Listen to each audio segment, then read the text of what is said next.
Ladies and gentlemen, please take your seats. The show is about to begin.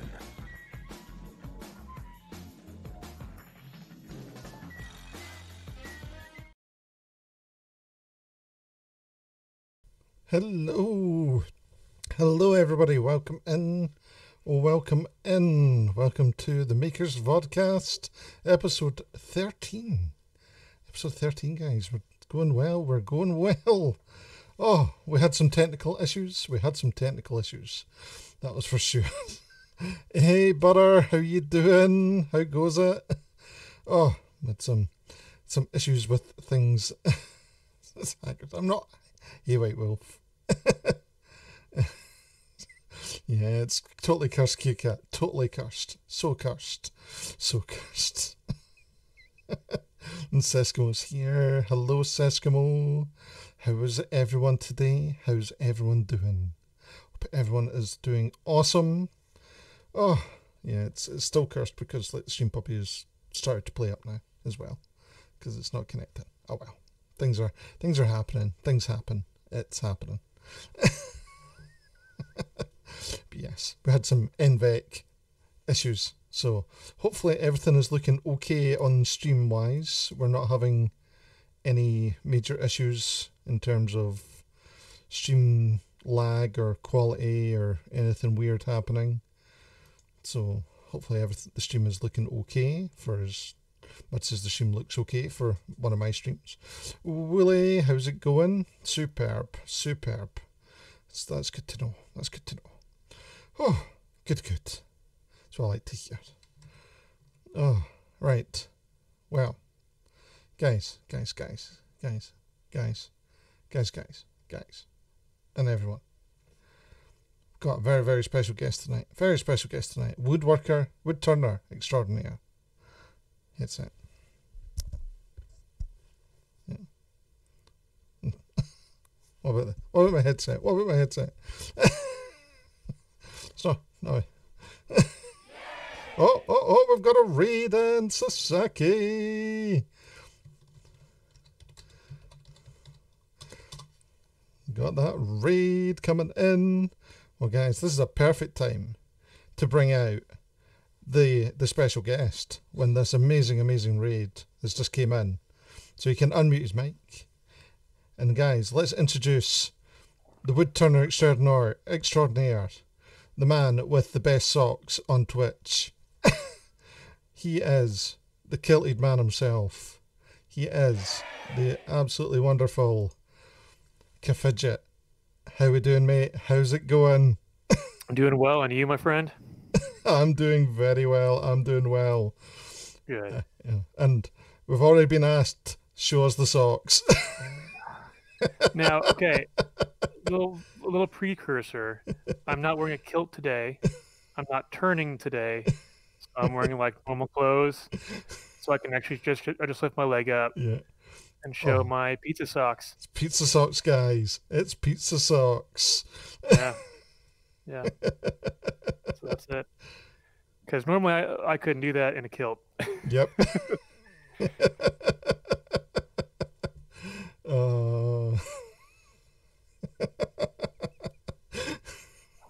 Okay. But that said, no up kilt. Oh. Well, you did say I was the 13th one. Yep. So you're having lucky 13 technical issues today. Lucky 13 technical issues. Exactly. Everything was going fine up until I hit go live. It was great. Yeah. And then just like, nope. Yeah. Yep. It just was like, I think it's mainly because I updated drivers earlier. And that's the worst thing to ever do. Right. It totally happens. Don't update things like you should, because it'll mess things up.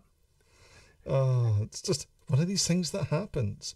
Technology. One of these things. Technology. It's the worst and the best.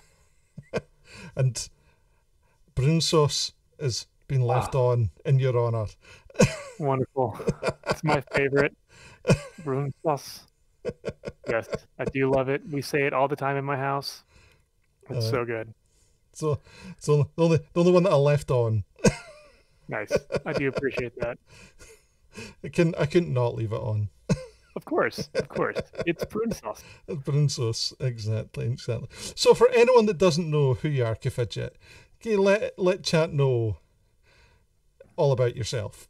All about me. That's a Yeah. big question. What do you do on Twitch? What's your channel all about?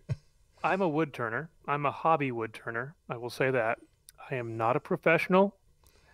I enjoy doing it. I enjoy showing people what I know and answering questions about what I do know. I don't know it all by any means. This is a lifelong journey. But I do know some. I've figured out a lot of stuff on my own, and I just enjoy sharing that. I enjoy letting people see my process because I just generally don't have plans. I just start doing stuff. That's how most things start. Yeah. I know a lot of streamers plan out their stream, plan out what they're gonna work on. I just start doing it. I usually don't even know what I'm making at the time. So yeah, it's fun for me. Oh, but that's the fun thing, though. You've got a bit of wit. What am I going to make with it? Yeah.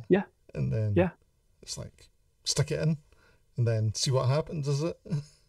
Yeah. You have to see what the wood wants to do because wood's a living thing. Like it was once a living thing, and so it has characteristics of its own, and it wants to do certain things. Whether that's the grain direction or just cracks in it or like we would call them imperfections, but I love them, knots and that kind of thing.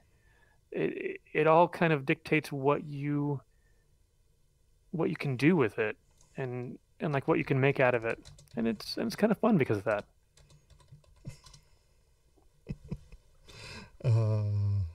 But that's that's a lovely thing, because at some point you just suddenly go, oh, I can make this. Yes, because it just appears, and you're like, exactly. Yeah, super. Yeah. I usually have like a rough idea. I'm probably going to go for something like this, and then sometimes it turns out like that, and sometimes it doesn't. I've got several that started out as something big and then ended up something kind of small. Yeah. Because of issues. Something's happened. Yeah. And again, I'm not a professional. Like I'm doing this for fun. I make everything just to make it, not for the most part I don't make it to give it to anyone or to sell it. I just make it because I want to. Yeah. Yeah. So have you been doing wood turning for a long time? I started, let's see. Okay. The whole story is let's go for it. I was living in the Midwest, which is the middle of the country, and my friend was working out at a casino in southern Nevada. And he texted me one day. He was like, "Hey, would you be interested in a job out here?" And I talked to my wife, girlfriend at the time, and we're like, "Sure, like let's try it out." I lived there my entire life, so that was all I knew. And so right after I flew out and got the interview and was getting offered the job, I got in a motorcycle wreck. And so I was on my back at home for 6 months, waiting for that to heal so I could move across country.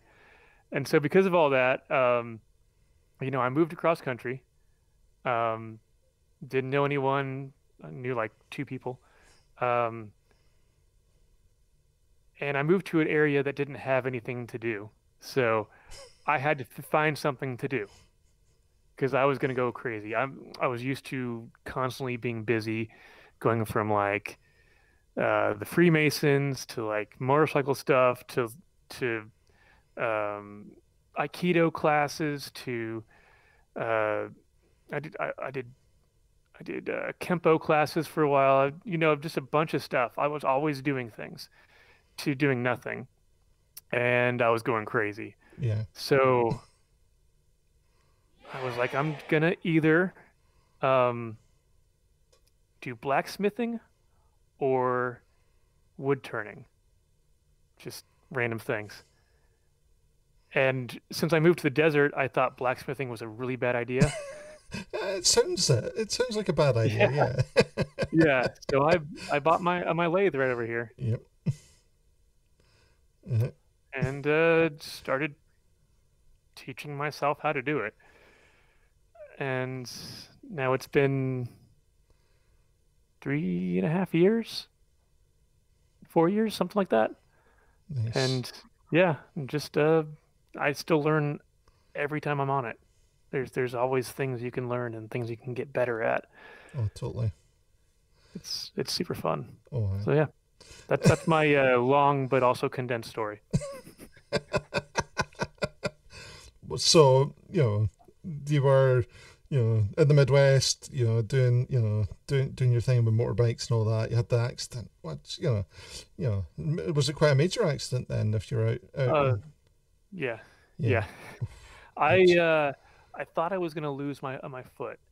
Actually, yeah. Oh, It was it was not a good thing. Yeah. 100% not my fault, and nothing I could do to stop it. So that's why I don't ride anymore. All right. Like, Yeah. if you get in those kind of situations, it kind of messes with your head a little bit, and you're like, I don't know if I can do that again. Plus, I don't want to put my wife through that again, Aye. or anything like that. But So yeah, you're not allowed to. yeah, it's yeah, it's a little of both. Yeah. But Aye. Oh, aye. I totally get that as well. choices. Yeah. Oh, I totally get that. Oh, aye. Yeah. Those situations, especially where, if you were that bad, yeah, totally. Yeah. But at least like moving out to the desert and not doing blacksmithing, because that just sounds super crazy. Yeah, right. It was. I mean, I already moved to like one of the hottest areas in the country, and I think it was 105 the first day we went in there. Anything over like 90s death. So Yeah, yeah. There was a week straight there that was over 110. It's just too much. No. Yeah. So why'd you subject yourself to that? well, you're trying things out. Living somewhere I'd always lived, and then deciding, hey, let's go try something else. Yeah. And I wouldn't trade it for anything. Yeah. That specific place we were living, I wouldn't ever live again. But moving away and kind of starting fresh on life is really fun. It's exciting. You learn a lot about yourself and about the world. Even though I didn't move out of the U.S., it's still a different culture everywhere you move. Yeah. Oh, definitely. Also with that heat, you could just stick some wood outside and it'll be kiln dried in like a half an hour, right? That is the nice thing about it, is if I get wood that is not kiln dried, already it dries out very fast here. That's a great thing. I love that. Yeah. Oh, see that is the one advantage, because unlike here in Scotland, if we put wood anywhere, it's just going to get wet. So oh. Someday I will go and travel to Scotland and check it all out. I would love to. Well, talking about Scotland, you are known for wearing your kilt on your streams. That is one of the main points of your stream. It's part of your stream outfit or your wood turning outfit. Yes, and see, I was doing that before I was streaming. Yeah, that was one of the first things I did, was buy a kilt to turn in, because I live in the desert. Yeah, it's hot in the summer, And so I don't want to be out here in jeans in the summer because I'm just gonna fry. And I already gotten kilts in the past. I've already worn kilts. I am quarter Scottish. Um, so it was just a logical thing to buy a kilt for turning in, a turning kilt. A little bit, thicker fabric for safety and just kind of go with it. Yeah, I love it. Oh, it's absolutely. It's a fake one, yeah. Yeah, but it's the same I didn't idea. spend the money on the utility kilt Yeah. because I knew it was going to get dirty and messed up. Yeah.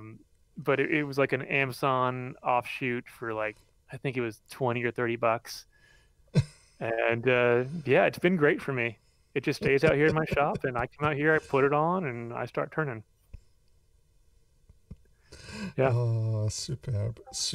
Yeah. Actually, the other question is, what are you drinking tonight or today? Okay. It's a great scotch. It's a blend, but it is so well done, so well blended. And then I also have for after that a Jura, which is a single malt. Oh, my father would be proud of you with a Jura. It's one of his I do love a favorites. Jura. It is very good. My favorite is probably the Dalmore, but Jura is way up there. I enjoy just about every scotch I drink. I really do. If it's a whiskey, you'll drink it, right? Pretty much, yeah. Yeah. I mean, I'll at least try it. Yeah, we'll just even the cheap stuff. We'll just get you some like run-of-the-mill Famous Grace or something. Monkey Shoulder in my area, because it's different everywhere, is under $30 for a bottle, which is great.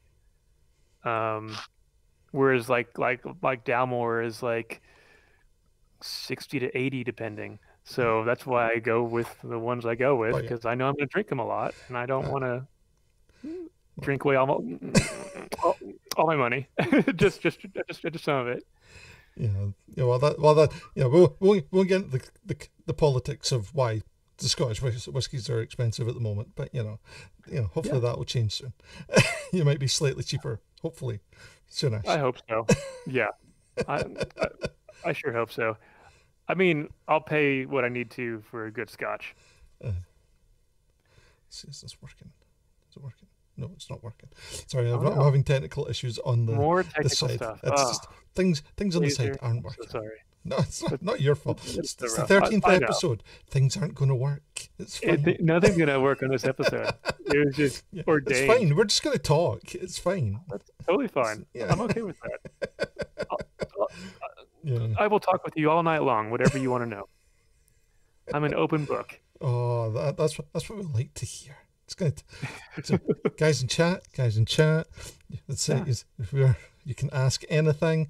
You don't need to answer any of the questions the chat. I may not answer it, but you can ask anything. The rules are, if they ask a question you don't want to answer, you just say, I'm not answering that. Right. Yeah, I can do that. I'm old enough where I'm pretty good at saying no to people. Yeah, exactly. Because we're always just got to, that's the good thing though, is that everyone always asks, pretty sensible questions most of the time. Yeah.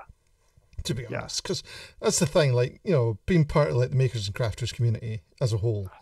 Like from my experience, everyone's been really good. I don't know what your kind of experience has been. At least online version of that, yeah. Because like if you go to other Twitch communities, even they're just not as accepting and inviting and kind. I will say also, the Instagram Woodturners community is also very good, very nice, very kind to each other. Also, it's not as like talkative, of course, because it's not live, but it's also a very good group. I think for the most part, makers and crafters are just some of the best people, some of the most genuine, some of the kindest people. I don't know if it's because they are creating and it makes them a better person because of that. It just seems like it to me. It's it's that bit where everyone understands the kind of work that we all put into what we do. Yeah. Even though like someone that does crochet that might never have done wood turning, Right. they don't know what you're doing, but they know the effort that goes into making something. And it's that bit where they're like, I understand, so I'm going. Exactly. I'm totally supportive of what you do. Sasaki asks, how often do you wear the kilt? Just in the shop? My shop kilt, yes. My shop kilt stays in my shop. It's always dusty and dirty. I don't want to wear it in the house or anywhere else. I have 3 other kilts inside that I actually wear. I have my family tartan. That's kind of a light weave that I will just wear around the house. There was I think after I got that, I got it during quarantine, and I probably wore it um, 3 out of 5 work days for several months straight. It's just so comfortable. Um, I've got not a utility kilt again, but a better version of it. It's called Damn Near Kiltum. It's a great name of a company. Um, I love that one. I wear that one a lot to like Renaissance festivals and that kind of stuff. And then I've got a dress kilt for the Scottish Rite, which is part of Freemasons. And I would always wear that to those gatherings. Prince Charlie, is it? Prince Charlie, thank you, Yeah. thank you. Uh, a Prince Charlie jacket with the hat with the pom pom on it, with the fly plaid, You got socks, the full shoes, dress, yeah. the full dress, which I love doing. I really miss doing that. That was a twice a year thing back where I'm from. I would go down and we do a whole weekend uh, special thing, and I was wearing that almost the entire weekend. And like everywhere I went, because I don't live there, I I'd be wearing that to like restaurants and out to the mall and stuff and getting lots of looks. But it was so much fun. I love wearing that stuff. Yeah. So those are all Uh, my kilts. you wear the kilt more than I do. A lot more than I do. When's the last time I wore the kilt was when I got to meet the Queen. Oh, that's amazing. That's so That was a cool. while ago. That was like Wow. 10ish years ago. That's the last time I wore the kilt. See, but I don't enjoy wearing the kilt though. But like, Well, again, it you was don't have more yeah. it was the full dress kilt, like what you're Right. talking about. And to be Yeah. honest, that is super uncomfortable sometimes to wear the It full thing. yeah. It can be. Yeah. Yeah. I think It's it's fun though. yeah. I don't know. I'm kind of nerdy about things, so I get into stuff like that, and I try and make sure everything's like super authentic to like what I'm trying to do. Yeah, it's fun. I know, like just a standard kilt wouldn't be too bad. But, like the Yeah. full, shirt, jacket, all that, I'm like, oh no, it's too much. Right. Right. Yeah. I understand, but but Uh, but but like I'm also the other guy that will when I'm going into the office at work, I'll wear a bow tie. I'll wear a button-up shirt and a bow tie. aye, And most people there are super casual. yeah. Like our SVP wears shorts into the office, and I'm there in a button-up and bow tie. So Yeah, it's like yeah. you're like super stylish. It's like Uh, looking at your Instagram, like, you in bow ties and all this. oh yeah. It's like, you're like mega stylish. Yeah. Oh, thank you. You just gotta pick what you like and go for it. Uh, You uh, can't worry about what other people think about it.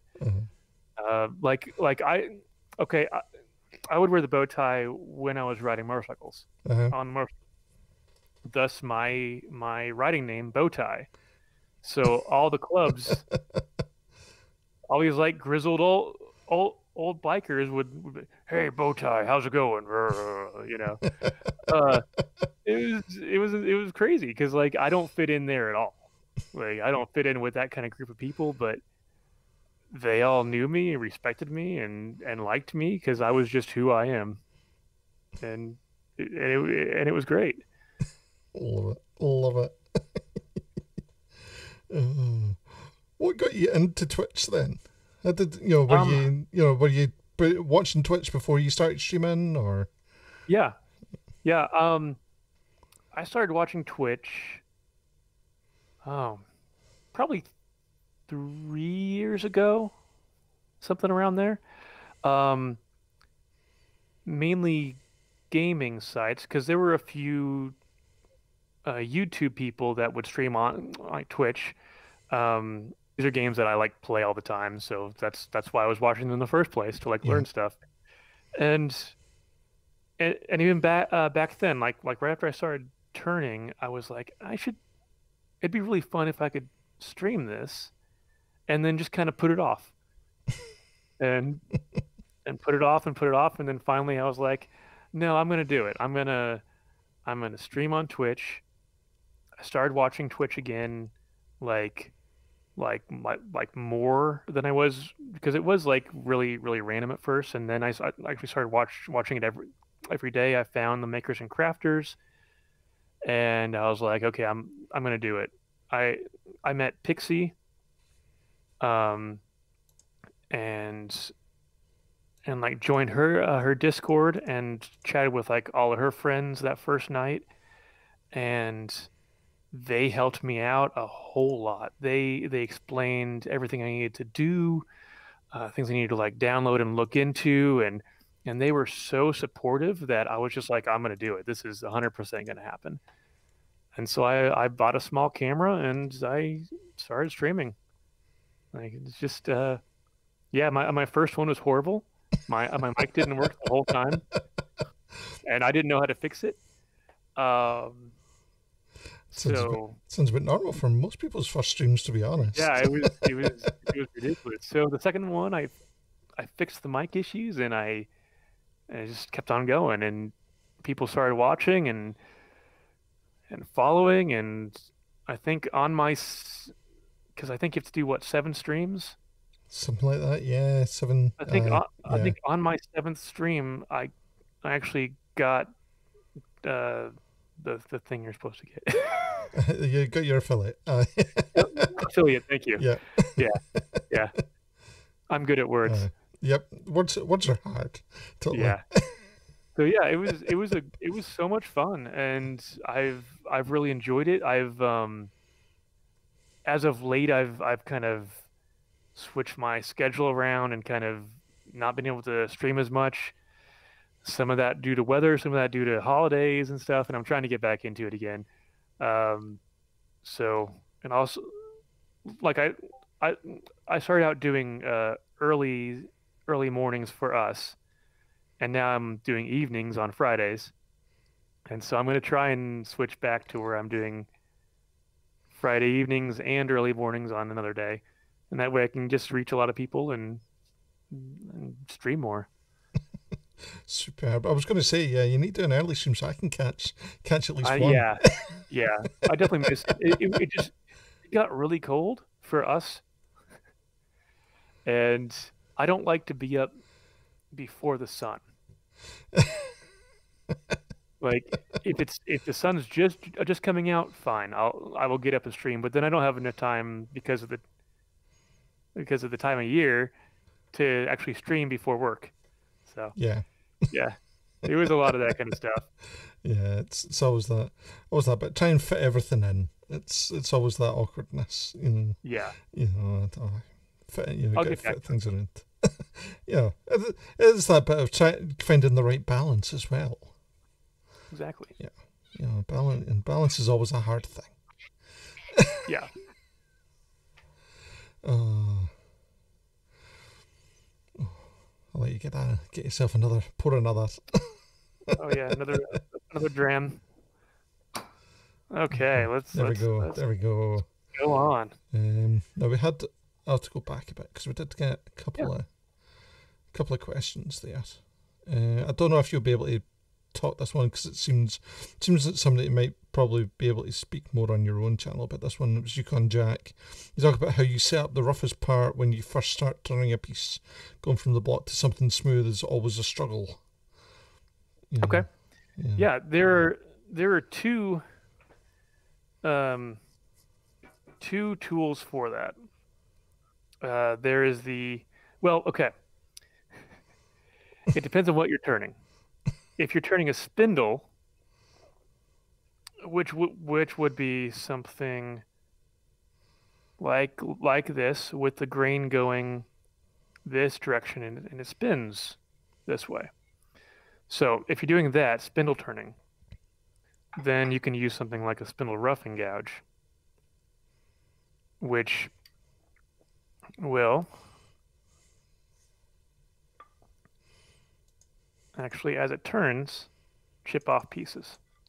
Chip, chip, chip. That's the easiest tool to learn and to use. Always rub your bevel first. Your bevel here. Rub your bevel. Actually, tool in the tool rest, bevel rubbing first, and then you can lift into the cut and go slow. Just take it easy. And take off a little bit at a time. You don't have to take off a ton. You can also use which is my preferred method, but it's way more difficult, is a skew chisel. So chisel with a skewed edge. And it's just a sharp knife, pretty much. And that takes a lot more finesse, effort. You've got to, again, tool on the rest, bevel rubbing, and then lift into the cut. And you want to cut on this lower third the whole time. Even cut all the way across, and it will just slice the wood as it's going around. I would say always start with spindle roughing gouge. It's going to be your easiest tool. The skew takes a lot more practice. A lot more practice. It's not an easy tool to use. A lot of turners do not like to use it because you can get catches. You can really ruin things with it. But if you can master that tool, it's so good. It leaves the best cuts. And you can do anything with it. You can cut. You can slice. You can peel. You can. I mean, you can do beads and coves with it. You can do shaping, everything you want with that one tool. I can't do all that. I'm not that good. I can sometimes do some of it. I can rough with it fairly well. And I can do some rounding and beading and stuff, but it's a very hard tool to master. Yeah, the Sasaki is saying there, lots and lots more practice. Skews are scary. Lots. Just take it easy, you know. Don't try and force things. It's just like martial arts. I used to teach Aikido, which is a defensive version of martial arts, and I was taught that if you're trying to use muscle or force, you're doing it wrong. 100% of the time, you're doing it wrong. You should never try and force anything. It's all leverage. It's all angles. It's all technique. It's the same thing with like wood turning. Exact same thing. It's all leverage, angles, technique. The whole thing. It just takes practice. Yep. I've tried wood turning a little bit. So I have a lathe. I never really use it. Nice. I didn't know that. That's awesome. Yeah, it's in the shop and never gets used. Yeah. Yeah. But it's one of these things. That I will. I brought it out once or twice to make some tiny plates on stream. Yeah. And that was about it. And they were the worst plates ever. But they were needed for a job. They got used. Yeah. Yeah. I mean, I don't like the whole it was the worst. You know, you still made something out of wood. Exactly. That's awesome. And wood turning versus the almost every other kind of woodwork is such a niche. It's such a different skill than every other kind of wood turning out there. Oh, It isn't used in most shops. Most shops don't have a lathe. It's just not something that they have, because it's like such a specialty tool, and it takes like a whole different discipline to like learn it. Um, I'm not saying that like it's like better or superior or any of that, because like every kind of woodworking is so cool and so different. But it is a very kind of its own thing kind of woodwork, and it takes a lot of practice. oh yes. Oh, definitely. Yeah. Yeah. Like Yeah. it's lots of fun to do. Hmm. Like, it's, just trying to figure out, how do I make this work? How do I make this work? Yeah. And that's the right angle there. And it's Yeah. it, and it's Yeah. like it's like the smallest fraction of this exact height. It's just a lot of it's feel. A lot of it's like based on what you're doing at the moment, and the tool you're using at the moment, and uh, there's just so much to it. It's hard to like learn it all. Yeah. It's a lifelong thing. Yeah, and then all the fun bits when like you're finishing as well, just because Mm, everything's spinning fast and you can just yep. take some sandpaper and just go, and it just is Yeah. smooth, and you're like, oh my god, this is so much easier. It does make sanding so much better. So much better. I mean, standing still my least favorite thing to do, but it's so much faster on a lathe than anything else, and that's great. Oh, Yeah. I love doing the sanding part. That's my favorite part of doing the lathe work. To be honest, it's the sanding bit. Try to cut the stuff. That's it's about. I'm like, I'll figure Yeah. it Yeah. out. But then I'm like, all right, let's hit it with some sandpaper now. Let's have some Yeah. fun. As long as you ABC anchor, bevel, and then cut, Yeah, you should be safe. You're wearing your safety glasses, your face shield if you need to. You're not wearing jewelry next to it. yeah. Yeah, It's being as long as you're safe. safe. Totally being safe. Yep. But like, are you using mostly traditional tools, or are you using like Yes. carbides and things like that, or?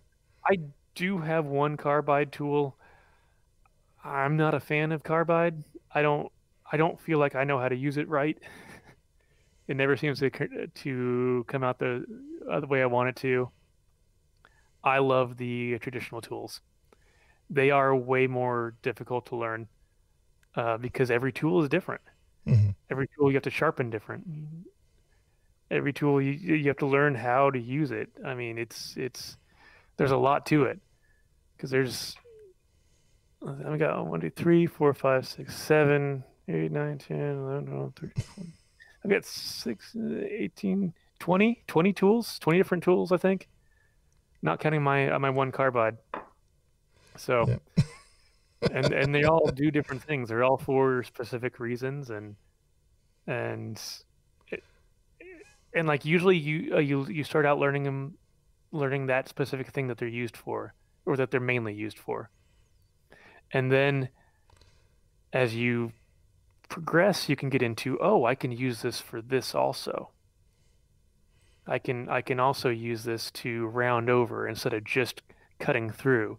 I can use this to to do a cove, but also to do a peeling cut or something. So it's fun to get into that, and to figure out all the ways you can use one tool, which is really cool. Yeah. So you can Jack was going to ask a percentage of shop time it was spent sharpening. Um, it's not that bad, really. Um, I'd I'd say it's not even 10%, really. Really. I mean, it Yeah. probably should be closer to 10%. I probably don't sharpen as much as I should. Um, that is one of the most important things to do, is to have a nice sharp tool. and they can get dull pretty fast depending on what you're working on and the aggressiveness of your cuts, the wetness or dryness of the wood. All those things can make them go dull faster. But yeah, I'd say probably 10% is a good percent of your shop time on sharpening. 10 minutes in an hour. I probably do it less than that. I should do it more again. Yeah. Mr. Frightful says, strop often, sharpen less. Okay, yes. The thing with the strop is good for tools that have a straight edge, and that's it. They're not really great for you. I mean, you can, but they're not really great for a curved tool. Let me get that in the camera. There we go. So when you have a nice curve, it's really hard to strop that. So yes, you'd have to like lay it down and like it'd be this like weird kind of motion you'd have to do. Yeah. If I had a round strop something, but then every rounded tool is going to be rounded differently also. Like that one's nothing compared to this one. Again, that's a nice roundness right there. That's going to be really difficult to strop for me. I do use it on my skew though. I do like it on that. Chat's got on to talking about crazy stuff like slip strops and stuff like this. Yeah. There's, I mean, I got this cool one for Christmas that has these detachable plates on like magnets. Oh, so you got fancy. The smooth one, and you've got the more rough one. So yeah, that was a nice Christmas present right there. I really enjoyed that. Got some really cool things there. That reminds you, there's so many accessories that you can get when you're doing woodworking. It's when you start, even just when you're starting off, you can get your center finders, and there's like a million different options for a center finder. Yeah. Yep. Yeah, mine is where's mine? There it is. Oh, come here, center finder. Mine's just a tiny one because I don't do a lot of big things, but it's good for the size of things that I usually do. Yeah, there's always tools you can buy. There's always something to buy when you get into any kind of craft. Right. And yeah, and like the lathe is like an expense, sure. That's like a one-time expense, and then you've got tools, the actual knives, and you can spend hundreds or thousands of dollars just on these knives. Just so many variations and types of metal and like a rounded skew versus a flat skew versus and they're all used for different things, and different people like different ones, and then you've got your sharpening setups you got to do, and you've got your bandsaw you need to buy, and then you want to buy a drill press, and then you want to buy. There's always something more. There's always something more to buy. There's always, and it's and that's just the tools. You then spend an absolute fortune on wood. Yeah. Because, oh my God, wood is expensive, guys. I got all this right down here at my feet. Yeah, that's what a good couple of $100 there. Wood is not cheap. That is the bad thing about living where I live is that we don't really have trees here. Yeah. So I do have to buy out my wood, and so it's a little bit more pricey than, of course, free wood. So yeah, that's kind of my biggest issue with that. But just one of these things, though, is that, there's no escaping from it. Everyone just thinks, oh yeah, it's wood. It's, it's everywhere. But, the wood that's everywhere is usually not the best wood for turning. That's the problem. Right. Yeah. Yeah. A lot of my first stuff, it was fogwood found on the ground. And that was great, I never knew what it was. And I just started turning it, seeing what I could do out of it, like little 1-inch branches and stuff like that. Mm-hmm. And then you just kind of work up. Bad Dad's asking to use a flat skew ever. Like this versus this one, because this one's rounded and this one's square all the way around. So those are the two differences that I've got. Also, this one I started a new grind on the actual skew. It's actually rounded. It actually goes up and then it rounds at the end, which is a new way of sharpening it for me. I'm still playing with that, seeing if I like it or not. Yeah, that's what Bad Dad was asking. Yes. Yep. That was actually my first one was this one. Then I got this big boy, and I've not really gone back from this because I love how it cuts. Yeah, he was saying he's never had any luck with a flat skew. Yeah, flat screw, flats. I mean, they're all good. And then if you don't want it flat, you can grind the edges around. Which is one of the great things about this is like a lot of woodturners make their own tools or convert their tools into different versions of it, which is awesome because you already have the grinding set up for sharpening anyway. So, it's just one step into I'm going to grind it a little differently to I'm going to grind it totally differently, make something for this specific reason. Yeah. So when you say make your own tools, you're not going to become a blacksmith at some point now then to actually make your own tools. I made this one. I made this entire thing. So the handle, and I bought some bar stock, and then I just ground it down to what I wanted and attached it to it. So that's a custom tool. I've got another custom tool back here. That's really so cool. So I mean, that's as you get into like situations like, oh, I want to do captured rings maybe, which is a ring captured on like a goblet or something and it won't come off, but it's like on there and you can so you can't just like turn that with a normal tool. You have to have a tool that's kind of like hooked in so you can get it in there and actually cut it. Using anymore, you can just easily make one and then just kind of pop it in there and grind it off. So yeah, a lot of turners get into that after a few years. Yeah, it's fun. It kind of opens up the world as like, oh, I need something for this situation. A giant? No, I am 6'2" and super skinny.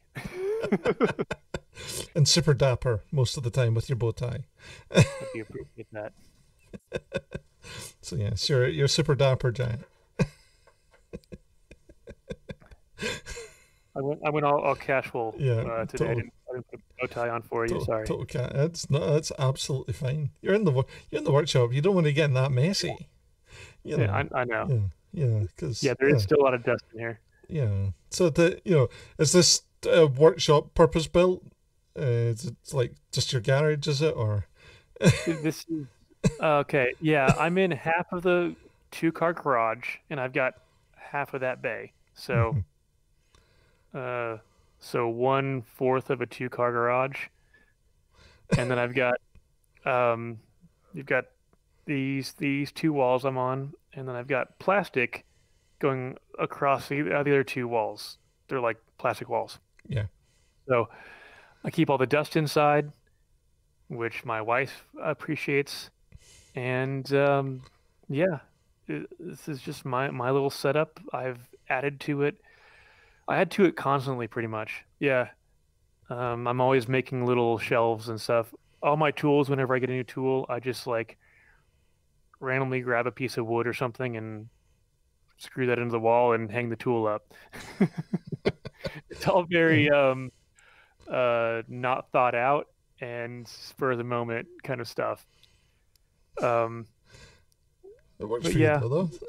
yeah. I've got the shelf up here, which is a fairly new addition, and my little pegboard there, which is a fairly new addition.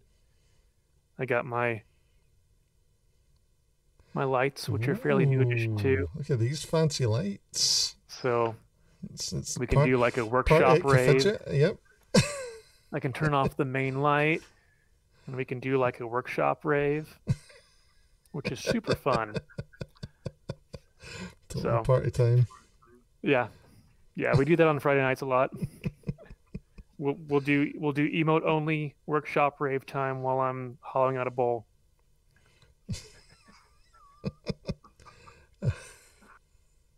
So what brought you to Twitch? Denise is asking what brought you to Twitch. You know, you said you were you'd already kind of said that you were. Yeah, I enjoy sharing what I do. Mm-hmm. Hopefully people get something out of it. Hopefully they learn something. I really enjoy teaching. It's one of my passions. So I mean, if I can help someone out at all, then I'm super. They would like hang out in like my stream and ask me a bunch of questions before they even started wood turning, and it was just great to be there and be able to like say, yeah, you should get these kind of tools first, or like this kind of setup first, just to help them out a little bit. I just really enjoy doing that. I don't know. Brilliant. Yeah, we'll get back into that in a second. I've just got a wee thing from Favourite Grain. Its tool storage reminds me of my own setup. Once my walls are exposed insulation, everything lives on nails. Yeah. Oh yeah. Totally. Someday I will have a my own actual shop, and I can like even spread out more and then buy more tools. But this is hodgepodge with everything. Yeah. I'm very hodgepodge. Yeah. It's as long as it works, I don't care how it looks in my shop. Yeah. It's a thing. Function over form, isn't it? Yeah, 100% in my shop. That's all I care about. I care about it working, and then that's it. I just want functional. Yeah. I love your kind of education side of things. Because when I was talking beforehand, I was asking what tags you used, and one of them you said was education. It's the first time I've had a maker that says education is part of their tags, which is I'm like, yes, this is a great thing that I've not heard, and I think it's something that a lot of people should be using, really, to be honest, because a lot of us, even though we might not think about it, we are coming a lot of the time in our streams are teaching. We might not be thinking that we're teaching, but we are totally teaching. Yeah, everyone is. Everyone who's doing a skill or a craft and streaming it, they are teaching in a way. Especially to people that are visual learners. It's just a great thing, and if you're like explaining what you're doing while you're doing it, it just enhances that even more. A lot of people do that. It's a great thing, and I think more people should put educational on their tags. Yeah, it's that thing. Like Emil imagined there saying, I met with that a lot from the maker streams. Yeah, exactly. Yeah. It's like anytime I go into someone's stream, I'm always learning something new. Yeah, definitely. It's one of those things. You're always just going to jump in. You might not know anything about what they're doing. But all of a sudden you're coming out and going, okay, now I know I could maybe try this. I've at least got maybe the start of something if I ever had to try it. You know, Exactly. like after watching some of your streams, you're like, I might be able to do, you know, a little bit of wood turning, a very, very basics of it, you know, you know, you know, to at least start with, and then, then come back and ask more questions. you know. Yes, definitely. And asking questions is like never a bad thing. Oh I no. love it. I mean, people should always want to learn more and be open to like asking things. Oh, yeah. And as a streamer, I think we should be open to answering the questions for people. Yeah. I know Definitely. some streamers don't like to do that, but I think we should, especially in the makers and crafters. That's like part of it. Why? Why? It's, you know, as long as the questions are, suitable, then, questions Right. are always appreciated. Exactly. It's Exactly. that bit like, what, you're taking an interest in what I'm doing, Yeah. you know, Yeah. because it's that bit where, most makers and crafters are streaming because they're passionate about what they're doing, really. Mm-hmm. And, you're going to want to talk about what you're doing. Exactly. Exactly. Yeah. Yeah. Yeah. And that's, That's a great thing about Twitch. I love yeah. it. Crusted Gear would like to apologize for anyone that has learned something from him. Never. This, Yeah, I mean, and that's why I always preface everything with like saying that I am a hobby wood turner. I'm not a pro. This isn't what I do for a living. I don't have formal training in this. I've learned my ways of doing things, but it may not always be the right way or the best way. There are other ways of doing things out there. I never want people to think that like my way is like the end all and be all. I'm just one guy trying to figure this out as I go. And if I can share that, that's awesome. and that's the thing though, is that, there's never only ever one way to do something. Right. As long as it's not dangerous, there's many ways of doing things. Yeah. Yes. Yeah. As long as you're being safe. Yeah. Don't lose an arm, people. Never lose an arm. Yes. It's one rule. Yeah. I don't use a spindle rough and gouge on a bowl. Yeah. Don't do that, and I'm okay with you. Oh, brilliant. Boyd has asked, what's been your favourite lathe project? Oh,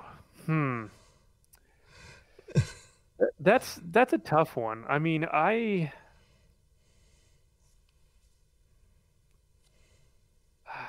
don't know. I really enjoy doing bowls, but then if I'm doing too many bowls, I get bored with it, and I want to do spindles for a while, and and then I'm like and then I get really into spindles, and I'm like I just want to really do spindles, and then again I get bored with that, and I want to go back to bowls. It's I think the project that probably challenged me the most, and this was like early on in my Twitch career, was my flying saucer. Oh, the Um, UFO. That's amazing. this was definitely a challenge. I know I've gotten better than this even now because I've been turning more, but this was definitely a good challenge and it was a lot of fun. It took forever. I learned a lot doing it. So I don't know. I really enjoyed that one. Um, I've also really enjoyed a lot of the yarn bowls I've been doing lately. Um, those have been fun. Yeah, It's been, I don't know that I have one that's like above other ones, really. Yeah. yeah. It's always hard to pick just one, isn't it? Especially Yeah. when you make so many amazing pieces. Yeah.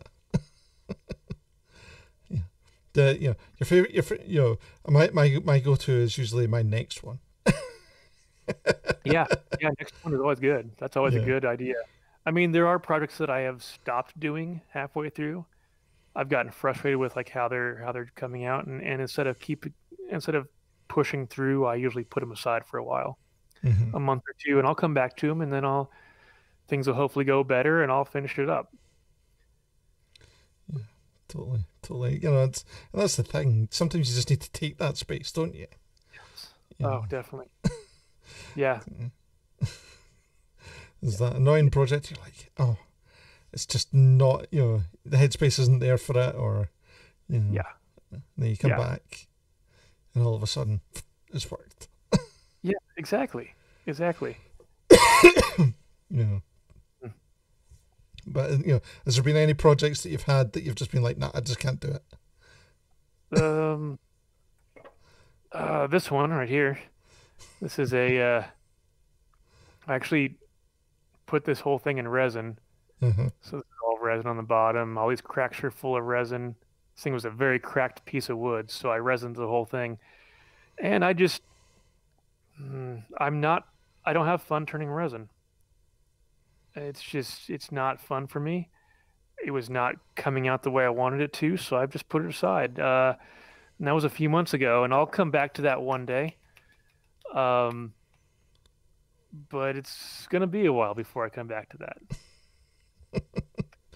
that. Crossed Gear has just asked, what happens when you put a spindle roughing gouge in a bowl? Oh, yeah, it can snap. The actual tool itself can snap off. It is not a safe tool to use, and that's why you don't use it. It isn't that it can't work. It can work just fine. It's just not safe to use it. If you get a catch on that thing, because this is not bar stock. This is a small piece of metal in here. It goes down to like a little point here. It's a very, very small piece of metal inside this handle, and that can snap off really easily. So you don't use that on something with high RPMs or high torque, I should say, because of the forces of a bowl coming around is a lot more than the force of a spindle. You get the more force it is coming around. If that hits on this edge wrong and it holds on to it, will snap this thing. And you can use bowl tools for spindle work because they're super strong. So I'll remember that one as well. Yeah, if I ever do go back to thing. Yeah, not that I ever plan on making a bowl. But you should. Yeah, I should. I totally should. But that requires me going and finding a big old piece of wood. It doesn't have to be big though. I mean, you can do tiny bowls. Yeah. And that's just a little tiny piece of wood. That's a little bowl. It doesn't have to be a big, giant bowl. Yeah, it's when you think about bowls, you're like, oh, it has to be something substantial, a piece of, Yeah. Wood's expensive, and I tend to wreck wood. That's the problem. Yeah. I think most of my bowls have been on the smaller side. I've made a few larger bowls, but most of mine are like just normal small size bowls. Yeah. And that's bowls, Emil, imagine. Not balls. Yes. Bowls. Not balls, Emily. It's the accent, I understand. It's the accent. So it's nice small bowls with nice shape and thin walls. Can't have had that. So that's his favourite. Yeah. Thin-walled bowls are definitely harder to do because the thinner you get it, the more likely it is to bend on you while you're cutting and therefore break. One of the first times I did a larger bowl, I went really thin with the wall, and then I snapped off about an inch of that. Oh dear. And had to fix it. You just lose that much of your bowl. But you learn off of that. You learn from mistakes. That's part of it. All right. I mess up all the time. Yeah, that's the thing. You learn more from your mistakes. Yeah. That's what make mistakes. That's his big old motto. Yes. He has the best name because of that. Yep. Yeah, and it's very true. You know, Yeah, it is. It is. and it's totally okay to make mistakes. And no mistakes, only happy accidents. Exactly. Because you're just going, especially with a lot of the time with some, like Woodturner. If you make a mistake and something breaks, you can probably, save it into something else. Perhaps, it might not be exactly what you're trying to do. It'll always be smaller. Yeah. Than what you wanted. Yeah, you can never add that wood back on. And to even it out, you usually have to make it smaller. But yeah, I've made a lot of bowls smaller than I wanted. But wow, it just has to, it's that, or it goes in the trash heap, and well, you don't want that. Exactly. So, brilliant. Tell you what, let us have a little bit of a break and look at some of other people's work. Going to have a little bit of the showcase. Now, usually I'd have the jingle, but for some reason, my connection is not happening to the Stream Puppy, so we can't get the jingle today. Sing it to him. So let us jump to the showcase. What's happening? Oh no, we are working. There we go. Perfect. There we are. So you can, I assume you can see it on the Discord. Yeah. Still. Perfect. Right, guys. So what happens every week? We have our weekly showcase. So over on the Discord, there's a section called Weekly Showcase where you can post any and all creative items, pictures, art, movies, bacon, anything creative at all. Music, all the things, and we'll show it off on the week every week on the show. Bacon, yes, all one Joe bacon, totally bacon. Baking. It's the accent. Both are okay. Both are fine. You can put bacon on if you've made your own bacon. It's artisanal bacon.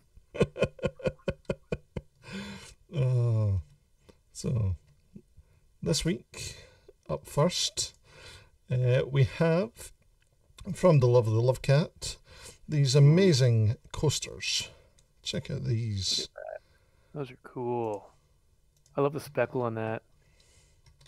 I think that is resin, from what I understand. It's made these in resin, and that's glitter in the resin. That is so cool. They are absolutely gorgeous. Have fun.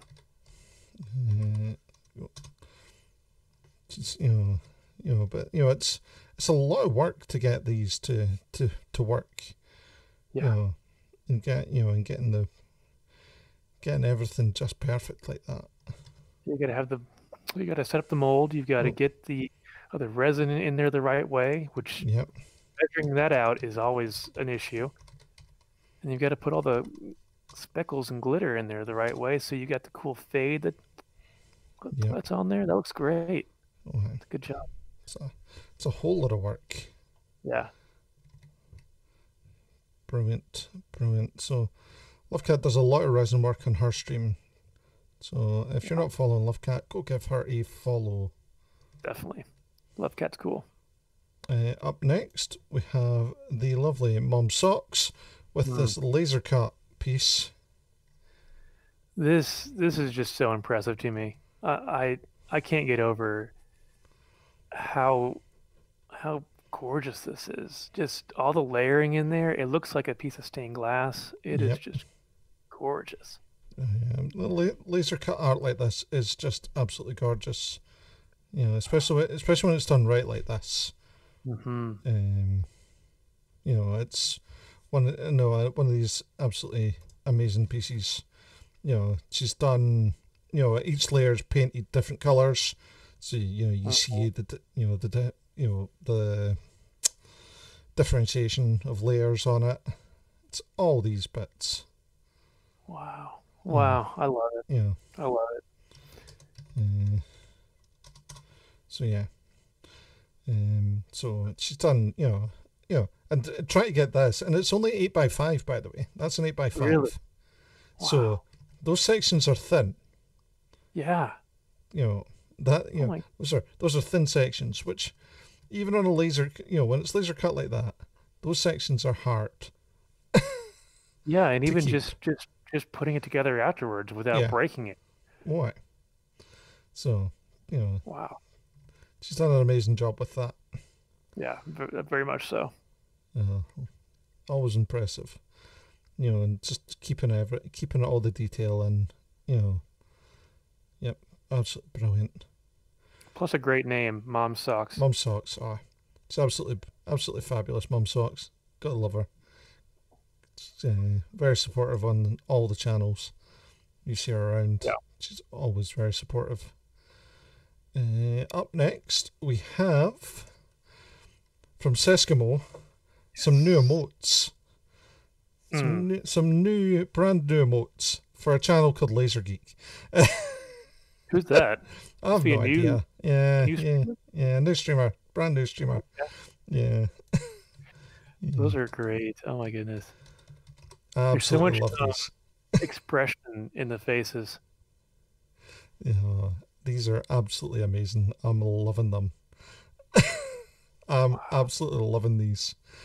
She done, I just messaged her and said, "Could you make these ones for me, please?" Wow. And she came back and with a whole load of options, and I'm like, perfect. Make a couple little changes, and then she sent me these, and I'm like, yes. So we've got a haggis, we've got haggis man, we've got all the tropes that end up on my channel now. We've got DOOTNOOTs. I love the haggis and the haggis man and the DOOTNOOT. Those are so funny. So good. It's absolutely brilliant. All the haggis mans in the chat, haggis mans. Yeah. And the Scottish one as well. Scottish one's always the Scottish one, because I pretty much just said to her, I'd like my it's like my Scottish egg, but can you make it a bit more Bravehearty? That's definitely there. That is definitely more Bravehearty. Yeah. He's saying freedom right there. Yep. I loved it.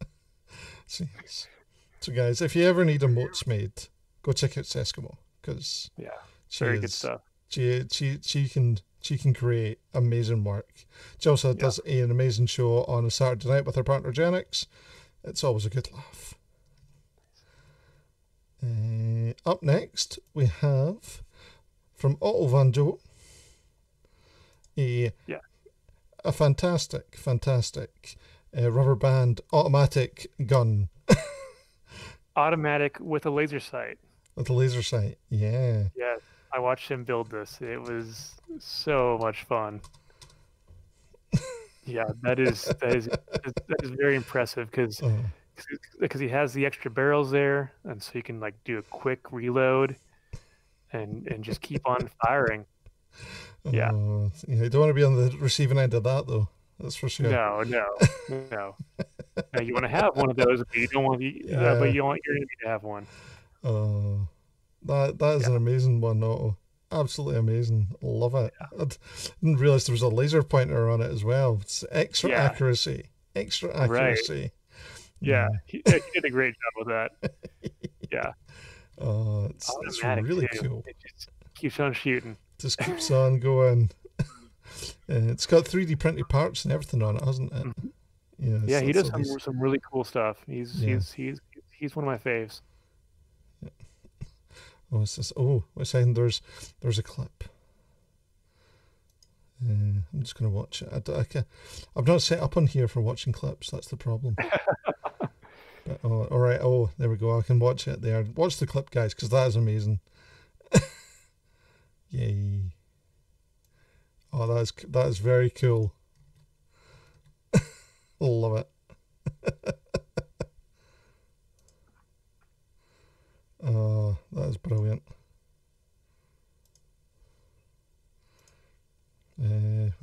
this one here.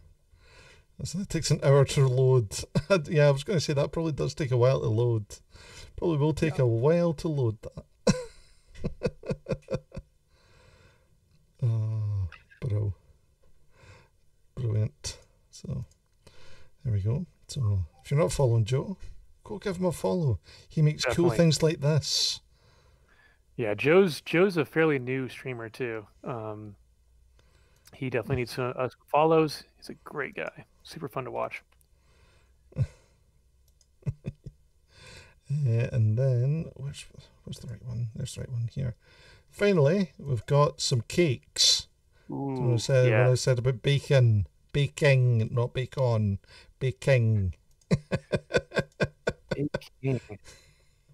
King of baking right there. So these awesome cakes were made by QCat. QCat's awesome. Does everything. So she made the cakes, she decorated them, she even made the fondant. Wow. Yeah. Talent. So. That is something I'm not good at, is the whole baking thing. Yeah, it's a skill. It's definitely a skill. Yeah. and the 4 on that cake, the lines on that are so straight. It's so even and well done. It looks like a picture. Yep. It's great. It's a good job. Superb job. She's a smart cookie, that's for sure. Yeah, she is. See, we're going to use baking puns now. We're totally using. We've got any? Yeah, catch a bunch. You're always much smarter than us. Yeah, exactly. But yes, these are amazing work as always by QCat. Very, very good. She does surprises me every week with something new. One week it's some art, then it's crochet, and then it's something else. Now it's baking. Try to find something in. It's like always doing something new. I like that. I like that a lot. Sometimes I want to do different things on my stream, and I'm like, no, my shop's already set up for this. And there we go, guys. So this is everyone that's been put in for this week's weekly showcase. If you would like to be on the weekly showcase, join the Discord, post it in the weekly showcase section with anything that you've created. Now remember, it doesn't have to be the most amazing amazing piece of artwork. Be anything at all. The latest thing that you're working on, anything at all. We want to see everything that you're doing, because it's not about the best of the best, the weekly showcase. It's about showing what you're doing. It's because we want to be showing off everything. And everyone's at different levels. Everyone's doing different things. And everyone is making good stuff. So don't be just because you see someone that's making like an amazing thing that you think, oh, I can never be like that. Everything's too good. I'm not at that level. Don't worry. It's not about being on that same level as someone else. Never compare yourself to other people. We just want to see what you're making. Yep. Yeah. That's good. I like that. Yeah. It's that thing. Because like for you, like when you first started woodturning, what the first pieces that you made, when you look at them then and you look at them now, Yeah. Do you have any of your first pieces actually? I have my first bowl right here. Yeah. Let's have a look. It's got really, really thick walls because I didn't know what I was doing. Let's see if I can get a good. Oh yeah, you can see these like issues here on the side where it's like not cut well.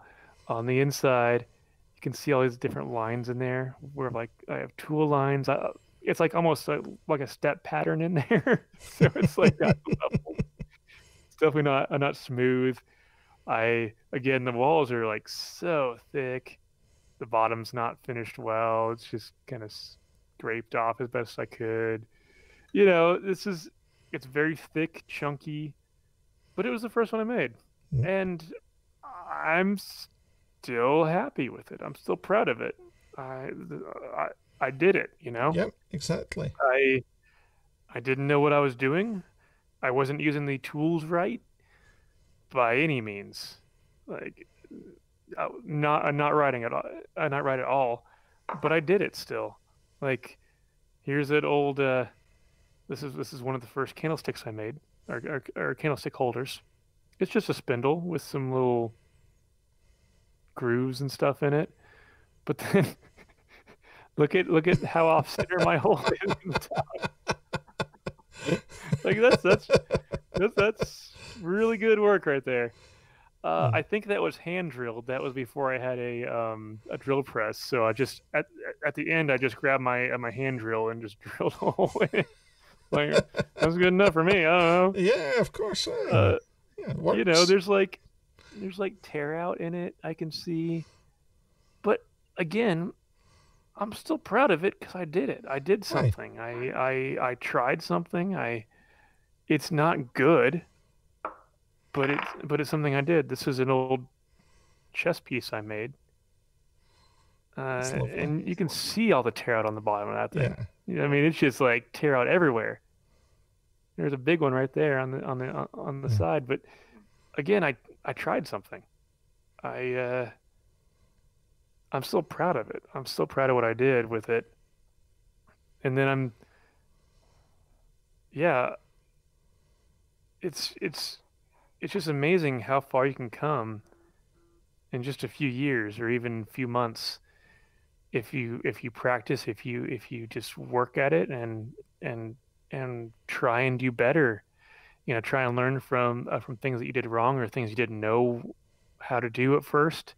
It's amazing. I mean, this is one of the first ones I did on stream when I started streaming, and I love this piece. This is just it's mainly the wood. The wood is just gorgeous. Yeah, what kind of wood is that? This is a local. This is shoestring acacia wood. So you got the sapwood, all this white yellow, and then into the heartwood, the darker. You can see the nice actual live edge right there, and then the lid was crazy. It's like it just kind of like flops around on there. I tried something new on it. Yeah, I definitely really tried something new, but it stays on. It doesn't like it stays there. It doesn't fall in. So that was a fun one. So like that piece from like this piece, they're like worlds apart. Yeah, but I still like them both. I'm still proud of both of them. Yeah. That's brilliant. Oh, is my stream up on your computer or something? I can just hear a double and hear myself talk. I don't think so. Let me double check. Discord muted as well. I thought I had. Oh, here I think whenever we had to reconnect, is that better? That's fine. Yep, that sounds better there. I could just slightly hear it, and I'm like, oh. Yeah. Yeah, there we go. Definitely. That's better fixed. Okay. I don't think anyone else could probably hear it, but I could. No, that's totally fine. Yeah, that's fine. Yeah, we were dealing with a few things at first, so yeah. The technical problems, technical issues. That's a big part of streaming, though, is figuring those out, because that happens all the time, and you never know what it's going to be. You know, someday your mic just isn't working. Definitely. And you've got to figure out why it's not working really quickly because you're supposed to be streaming. Yep. Yeah. And then you're just like, we'll make it work. Yeah.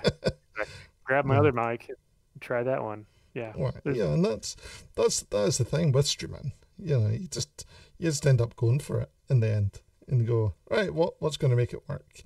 Or quick, look up a YouTube video like we had to do there. I was like, why am I getting this error? Yeah. My last stream, I actually made my first pen, and I didn't know what I was doing. So I did the steps out of order and had to start again from scratch because I had to look it up on like WikiHow, like what are the steps to making a pen when I'm turning, because I I didn't know what I was doing, and we scrapped the first one, started all over again, and then finished a pen at the end of it, and we got it done and learned a lot. I made a lot of mistakes. Yeah.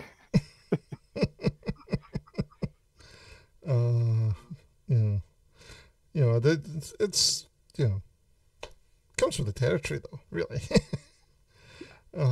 It's just it's that thing though where as long as you get over it and you don't panic. You got to laugh it off. Yeah. It has to be part of it. You have to know you're going to mess up. You're going to mess up a lot. I mean, you're on live TV pretty much. I mean, you're live to the world. Things are going to happen that you don't expect, and you've got to be able to shrug it off and go with it. It's totally fine. Yep. Oh, yeah. You just go. It happened. Yeah. Let's move on. Yeah. Learn to get better. Yeah. And we'll next time, if we do it next time, we'll do it this way, or we'll do it that way, or we'll just not do it that way. We'll just not do that anymore. We'll learn. We'll fix it. We'll move on. Totally good. Totally. So your first few streams, you did, you were doing some, fancy, what you call it, a fancy bowl there. Was that what? Did you do that all in the first stream, or was that a few streams for making that? I had this. I had started this before I started streaming. Yeah. I finished this on stream. So I finished I think I actually hollowed it. Actually made the lid, and I did all the finishing on it. I may have done some outside work. I don't remember now.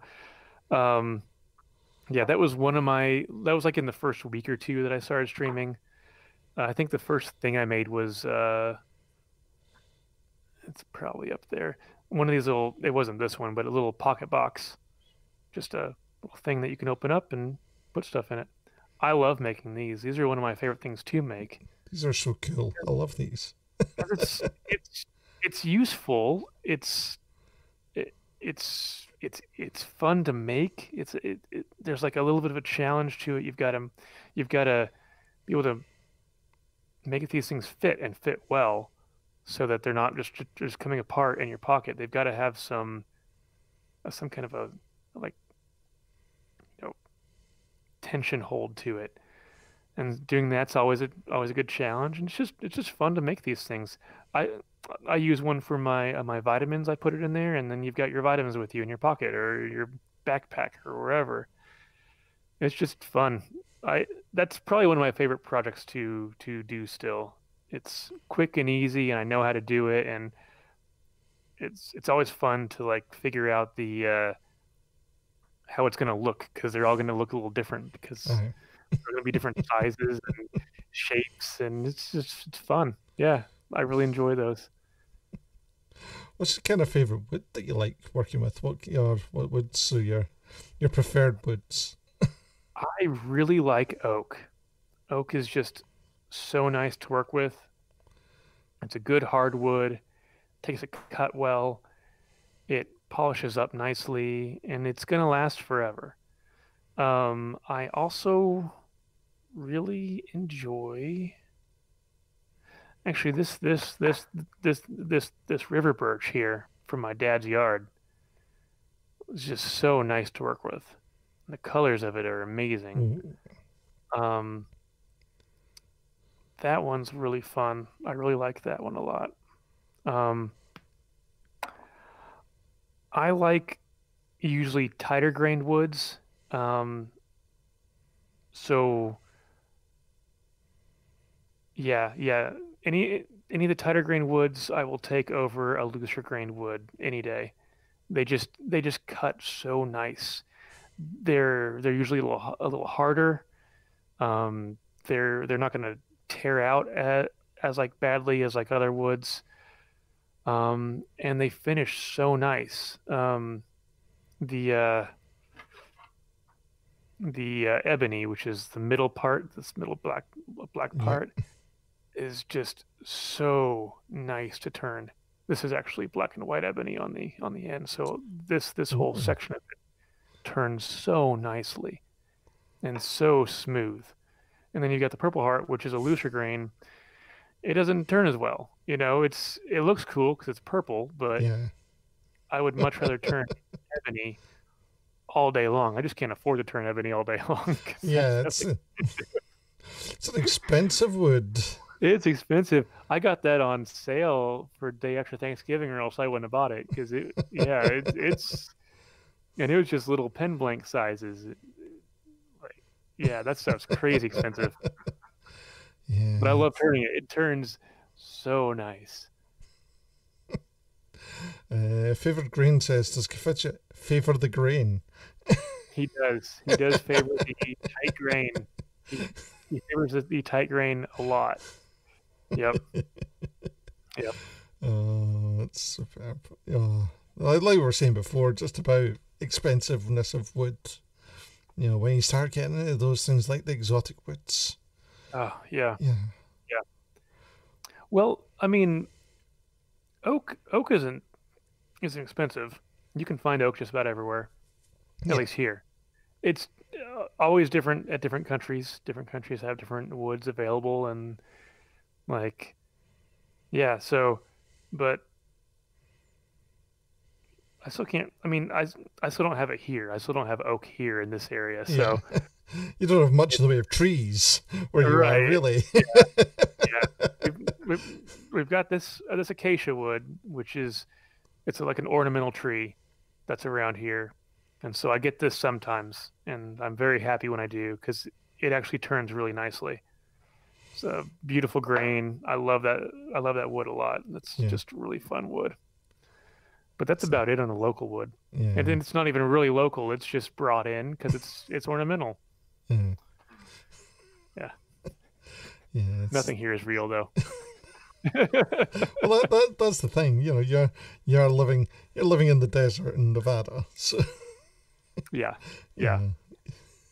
Yeah. Have you tried turning a cactus yet? No.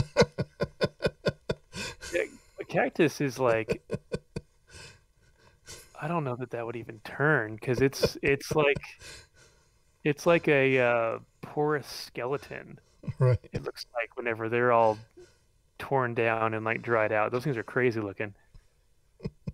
Be fun to try though. I would try anything once. So we're waiting for that stream to happen. Caffidget turns a cactus. There's a cactus. Yeah. So I mean, you have to use resin, right? You probably would on that one, and that means I probably wouldn't do it. That's you get that stuff called cactus juice, right? Ooh, yeah, cactus juice.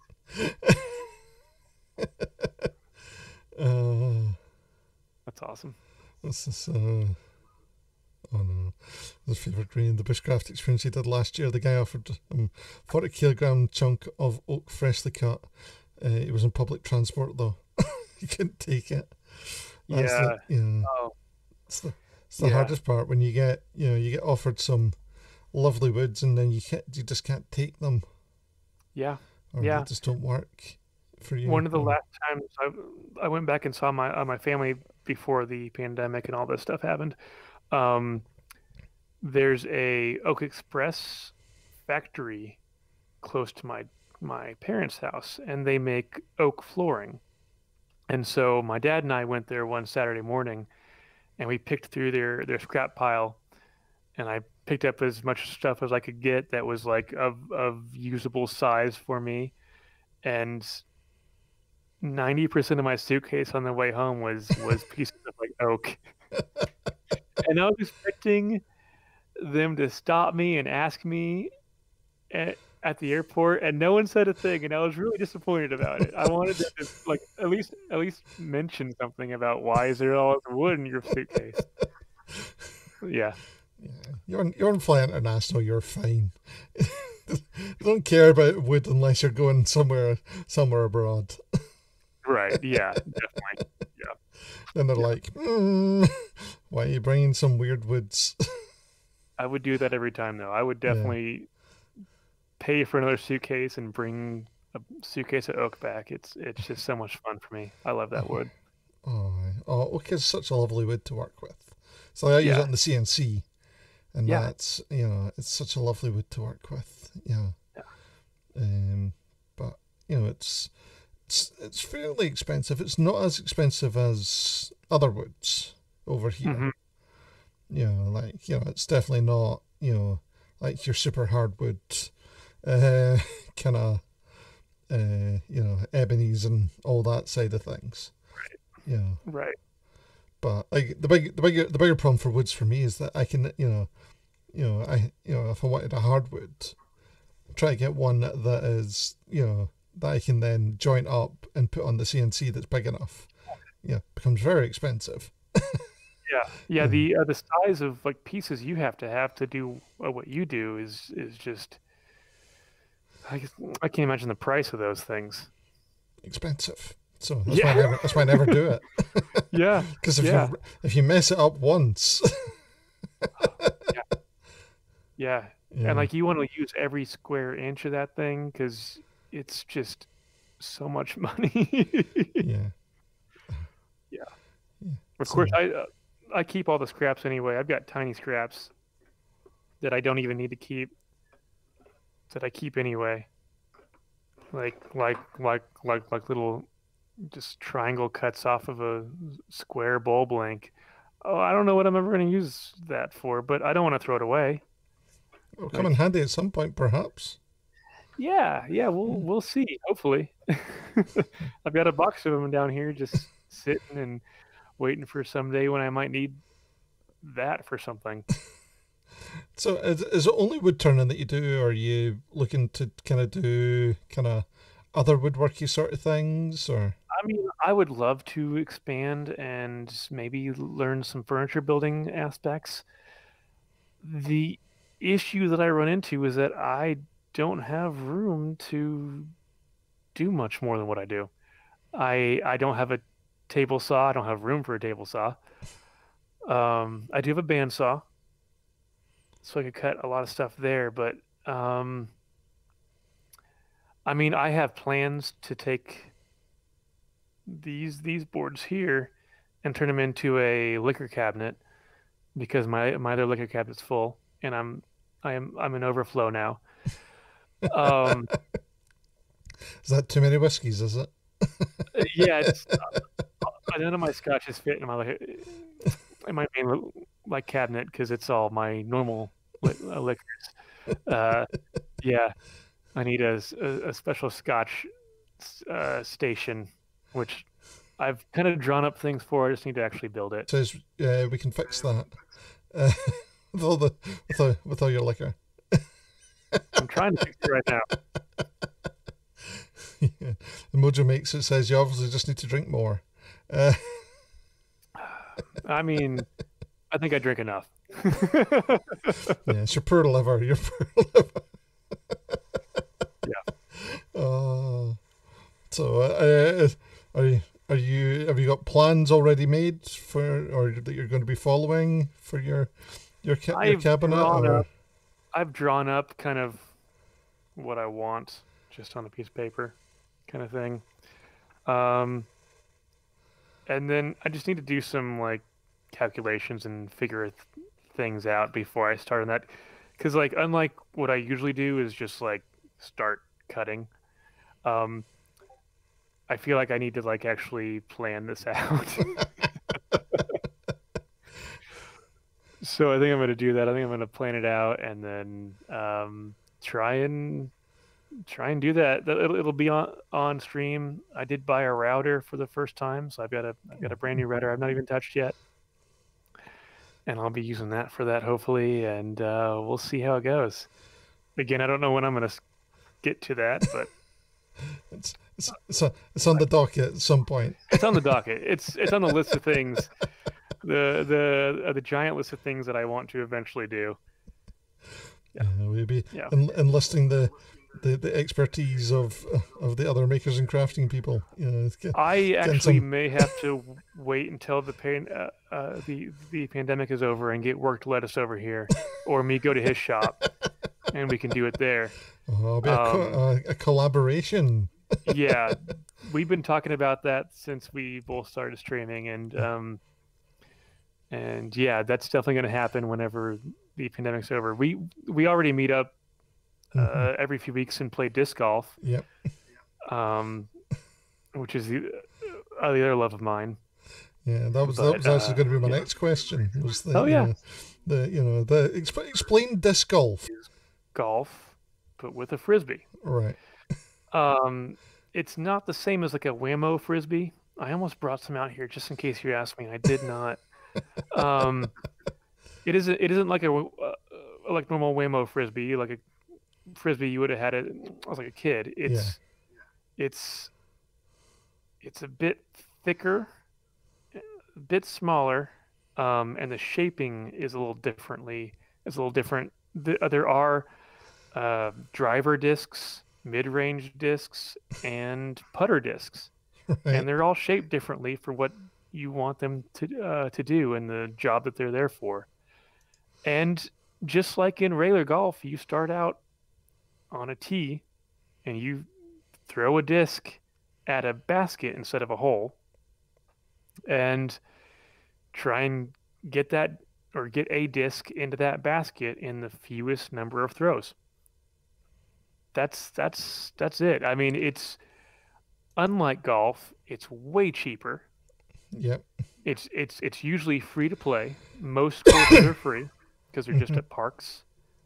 The discs can run you anywhere from like $10-15 up to $300 if you want to buy a crazy weird one. I've never paid that much for a disc.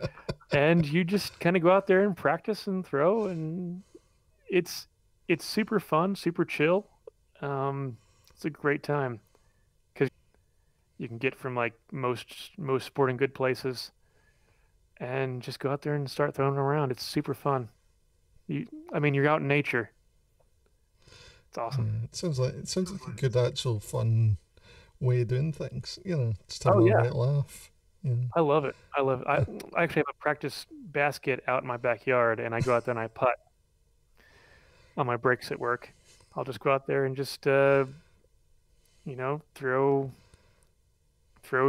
shots at 10 feet, 15 feet, 20 feet. Keep on going. It's fun. Just training to be a professional, aren't you? Totally training for the pros. I mean, there definitely are pros. I am never going to be anywhere close to being anywhere around them.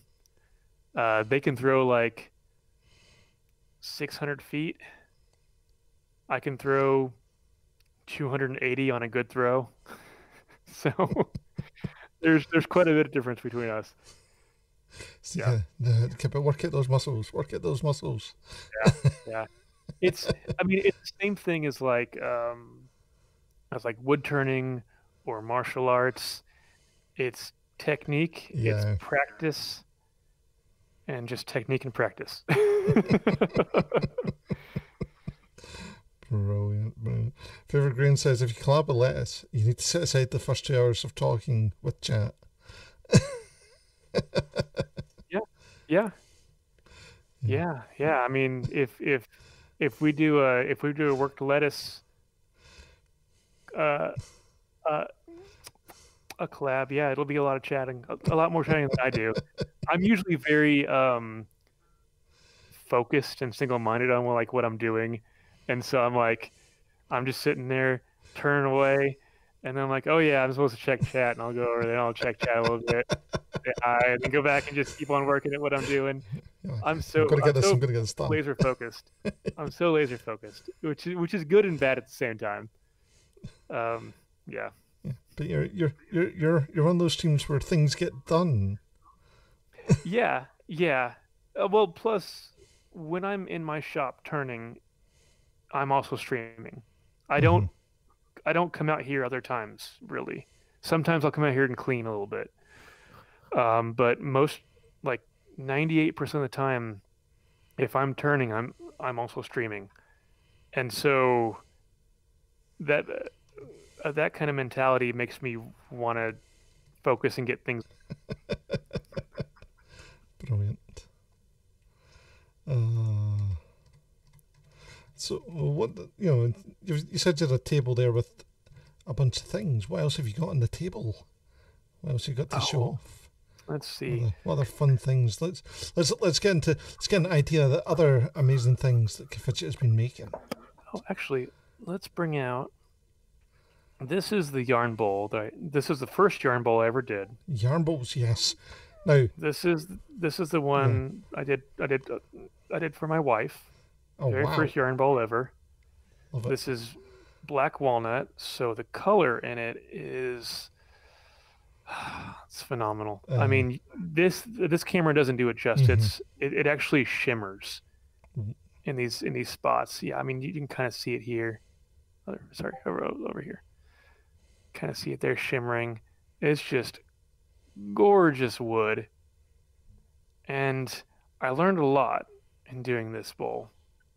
And then the yarn would actually, let me see if I can put it in there. There you go. So the yarn actually goes out of the little hole right there, and that keeps it from tangling up. So as you're working on your project, you can just pull the yarn directly out of there, and it doesn't tangle up. Keeps it all where you need it. And I made it heavy enough in the bottom so that it wouldn't get tipped over by her at all when she's pulling. No matter what how she pulls out of this thing, it's not going to tip over. So I really liked that one a lot. That was super fun. Yeah, such a great design and idea. Those sort of bowls. It's super fun to do. Then I started making these nostapines, which is a yarn winding tool. All right. So you hold it here. You put your yarn here, and you use it to wind it into a ball shape. Oh. So if you're traveling, you don't have access to a normal yarn winder. They have ball winders. You can do it by hand. This is the first one I did. It was giant, and then I did some smaller ones, like way smaller. And then this one that I already kind of showed off. So yeah, I've been kind of onto like yarn stuff lately. So I've done those. I've done like little Christmas trees.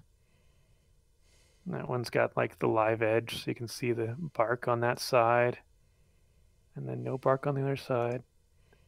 That was just like a little 10-minute fun, see if I could do it kind of thing. We had that up for our holiday decorations. If you go back to the the yarn bowl, just the actual cutout bit. How difficult is it to get that cutout bit done? Oh, so this one, my first one, it was horrible because I didn't know what I was doing.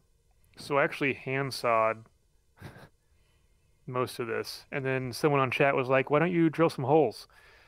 I was like, "That's a good idea." So I started drilling holes, and then connected those with the hand saw, so it was a lot less sawing.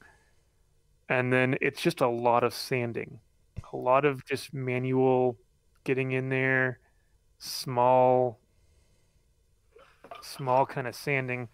I was using this kind of tiny set of files, just tiny files to like get in there and get it all evened out. A lot of that, a lot of filing, and then a lot of sanding after that. My second one that I did for Rune Weaver went a lot better because I bought a jigsaw, and that made cutting the hole 1,000 times easier. Fun of power tools. Yeah, that was so much better. Still a lot of filing and sanding afterwards, but not as much, and the whole process was a lot faster. Then I made a mini skein bowl, yarn bowl, so it was about that big around. Ooh. For mini skeins of yarn. Yeah. that are like 50 grams, I think. I don't remember the actual grammage. And that was for a giveaway. And that one turned out really good too. That was fun. That's on my Instagram, I think. Most stuff I just put on my Instagram and then I forget about it. Yeah, I'm actually working on, and this is one I've been working on for a while, this newest yarn bowl. Right. Right here. This is three different woods. I've been having issues with the balance of it for some reason, so I'm trying to figure that out before I go back to it. It's been a little wobbly, and I can't seem to get the wobble out of it. So I may have to reattach it this way first, and then fix something on the bottom, and then come back. Yeah, so I've kind of put that one to the side a little bit. That is for a friend. So I do want to get it done. It got kind of frustrating for me, so I put it aside for a minute. As you do. It's one of those ones. Yeah. But that one should be nice when it comes out. It's going to be definitely my biggest bowl I've ever done. Yeah. So how big is that one? That one is... Let's compare it to my first one, because this one was actually my biggest bowl, and then I did this one. Oh, it's substantially bigger. Yeah. It's a lot bigger. Yeah. Wow. This one could almost fit inside of it. Almost. It's yeah, it could almost fit inside of it. So yeah, it's quite a good size. It's like 7 inches by 7 inches, something like that. So it's a beast. And that's a lot for my smaller lathe to handle anyway. So yeah, so that's the thing. Like your lathe can only do up to so much of a width as well. Yeah, I mean it can technically do 12 inches around, but that just seems like a lot for it to take. Like it's a pretty good sized motor. It's is it 2 horsepower? 1.5 horsepower. It's better than some of the lathes its same size, but still, I mean, if you get something giant on it, it's gonna struggle no matter what. It's not like a big 3 horsepower beast or anything like that. It's like 1.5 horsepower or something like that. So yeah, but it can handle itself all right with a medium-sized piece. yes. It can do a bowl this size really well. Just this little bowl, it can do this really well. Yeah, and that's mainly what I focus on is smaller things because of that. And also, my shop is just not built for anything bigger than this lathe anyway. Just don't really have the room, which is fine. You know, you use the room that you have. Exactly. Yeah. You take what you get, and you go, we'll make it work. Exactly. Someday I might get a bigger place with an actual shop and maybe expand to a larger lathe. But I'm always going to keep this one. I love this lathe. It's been so good to me. It does a really good job. Yeah, I really like it a lot. That's the thing when you find a tool that works. Yeah. And that's unless it breaks and then you're hunting down the spare parts. Right. Hopefully this doesn't break. Hopefully it stays with me for a long time. It's been really good to me. That's the thing. Things like lathes, so they're mostly metal anyway, on the most part. And that's the thing. And they're, it's very hard to break one of them. Yeah.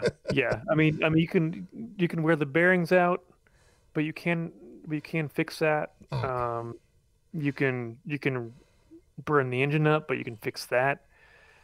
But yeah, the lathe itself, I mean, it's a tool that should last you a long time, like a long time.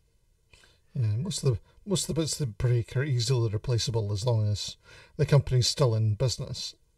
Yeah, because most of them keep the same models in stock for a long time anyway. Exactly. Exactly. Yeah. Favoured grain at the Calf and Lettuce Workshop, 25% off Weird Golf. Oh man, yeah. Yeah. The Me and Lettuce show. If we ever had to combine our workshops, that'd be super fun. That'd be interesting. It'd be him talking in the front and me working in the background. That'd be a perfect combination. There'd be work getting done, and there'd also be chat happening. So yeah, I'm game. I'm totally for it. It's a perfect duo there. Yeah. Until you start going, why am I doing all the work? I don't mind that. I'm used to that from work. How are things with like the pandemic and everything over your way? Things. I mean, I was very lucky, and I will admit that all day, every day, in that I have a job that I can work mobily. I can work at home if I want to.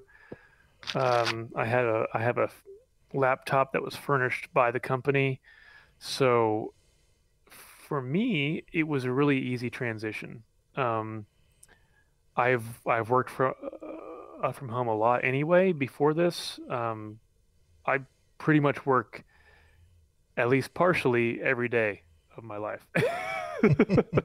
So on the weekends I'm working from home anyway. I already have a setup for it. I've got a good office set up and everything. So me transitioning to work from home was really easy. And our company actually did really, really well in the pandemic. We weathered it really well. Which is good because then there's not things like layoffs and stuff for us. So that's good, and it means that you're kind of all right for kind of Yeah. streaming and all that on the side. Yeah. Also, like my wife and I are very strict with it. We're very like I'm a rule follower anyway. That's just my personality. So like I'm wearing masks when I leave the house. Now I'm wearing double masks. That's what they say to do. So I'm wearing double masks. We go on our daily family walk. Me, the wife, and the dog. We go out walking, and we wear masks. And most of the people we see don't, but we do. And we're just staying home a lot. We're just luckily enough, we're both pretty good at just staying home and being with each other. We're very happy together. That's why I married her. And it's actually been good. I don't want to say that I like the pandemic, because you don't like when No. people are dying, of course. But I'm fine with the staying home aspect of it, and I'm fine with the social distancing aspect of it, and I'm okay with that. It doesn't bother me. Things are getting better. Things are opening up. We're still getting everything delivered. We're still, if I have to get like liquor for say, it's weird. They've got a drop off where like you pull up, you show them your ID through your window, and they put it in the back of your car. It's great. It's been so good. So much easier, isn't it? Yeah, you don't have to go out and get it. It's awesome. I hope that kind of stuff never changes. I hope that kind of stuff stays around forever. I really do enjoy that a lot. Yeah. So online delivery is so it's good. Fine. Yeah. And like you've got to stay positive about things too. I mean, this is probably the most we've ever watched the news in our lives. Like now we've turned into daily news watchers, and I didn't used to be like that. I mean, I listened to NPR and stuff, but it was never like I never spent that much time watching the news until the pandemic hit, and then it was just like that's what we did all day, every day. It was have the news on, and we're watching as everything progressed. I mean, everyone knows it was a weird time when it first started. It was surreal. Um, I'm glad we're getting better. I'm glad that we've got, you know, things are finally getting better. The infection rate's going down, the death rate's way down, and I'm super happy about that. Um, I just don't know. I don't know when we'll get back to how it used to be, or if we ever will be. Um, but as with life in general, things change, and you've got to adapt and go with it. You can't let it get you down. You can't let it, turn you into something that you don't want to be. You, you've got to go with it. You've got to grow with it, and hopefully become stronger. Yeah, Yeah. definitely. And I would noticing with like Twitch and like the Makers and Crafting, numbers have went right up. People have went, oh, I can't go to craft groups, or I can't, I'm stuck in the house. What can I do? Yep. Well, let's stream what I'm doing because I'm going to be doing it anyway. Yeah. Yeah. So, and so it's been, kind of a lovely growth element and seeing more people that way. Yeah. Yeah. I definitely started in the pandemic. It wasn't because of the pandemic that I started streaming. It was just I just decided to. I know that a lot of streamers did start because of the pandemic, and that's it's nice to see growth in this kind of category because of that. I mean, not because of that, but it's good to see growth in this kind of category. Period. Yeah. Again, I'm not pro-pandemic. No, never. I'm just trying to take the good parts of it. Why? Yeah. Yeah, it's had some positive effects in terms of making as much as it's not a good thing, it's some things, some positivity has been shown from it. And that you always look for those nice bits. You're like, oh yeah. All these new amazing people that have turned up that you're like, oh yeah, you guys are all lovely. Come join us. Exactly. Come into our chats. We'll come into yours. Yeah. And that's that's the lovely thing. Everyone that's in chats. Like your community is a lovely community. You've fostered a lovely community there. Which everyone's always having a laugh in your chat. Everyone's always wanting to see what socks you're wearing. Yeah, they're always good. There's a lot of good people in the chat, and I appreciate that so much. I appreciate people just wanting to spend time with me, because I'm going to be out here anyway. It's just nice to have someone watching me and giving me advice. I get a lot of good advice on like what I'm doing. If I'm doing something wrong, or if I'm doing something right, it's just nice to have that extra set of eyes on your project and being like, hey, what if you try this? And I'm like, oh yeah, I never thought about that. That's a great idea. I'm going to do that right now. I love that. Totally. Brilliant. So now we're coming on to the most difficult question of the evening. What is your favorite DOOTNOOT? Okay. I have three. Okay. I think number one, and I don't even know if it can be considered a DOOTNOOT or not, is the apple fritter. I think we could technically count that. The breakfast pastry realm. Okay. So if we're going actual DOOTNOOT though, Yep. it'd be a Bavarian cream filled powdered DOOTNOOT. Ooh. I don't like the chocolate cream filled. I don't want the chocolate glaze. I don't want that. I want powdered with the Bavarian cream. So what was Bavarian cream for us that don't know what that is? It's some kind of a sweet cream. I have no idea. I mean, it's I don't know. It's kind of like a pudding. It's like a vanilla pudding. All right. Oh yeah, yeah. It's like a vanilla pudding, vanilla/banana-y pudding. Yeah, that's what it would be, probably. I've never made one, so I don't know.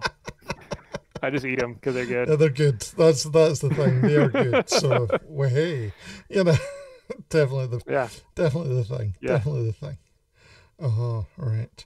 And then, of course, I have to ask, who can you give us some people that you would highly recommend that we should go and check out? Because, it isn't just all about you, but everyone should be following you because you are an absolutely amazing person.